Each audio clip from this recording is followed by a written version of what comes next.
Shqipëria vijon të vuaj nga hemorragjia e popullsisë edhe pas më shumë se 30 viteve tranzicion ku dominon largimi i të rinjve. Të dhënat e Eurostat tregojnë se vetëm në vitin 2024 kanë emigruar drejt vendeve të Bashkimit Evropian rreth 44.000 shqiptar.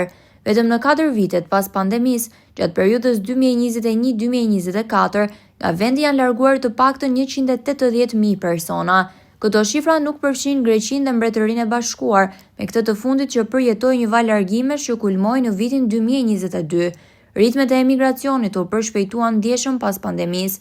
Eurostat ka publikuar dhe të dhëna të detajuara sipas grup moshave për personat që janë larguar nga Shqipëria në vitin 2024. Sipas përpunimeve të Monitor, bie në sy dominimi i të rinjve.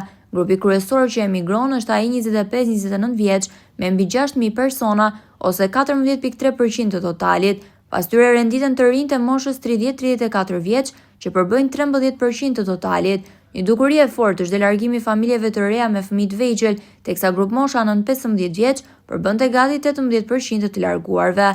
Në total, 62% e personave që emigruan në vitin 2024 ishin nën 35 vjeç.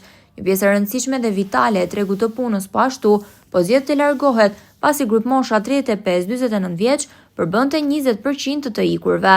Të dhënat historike të Instat tregojnë se mosha e emigracionit po ulet. Për shembull, në vitin 2019, grup mosha kryesore që emigroi ishte 30-34 vjeç me 15.6% të totalit.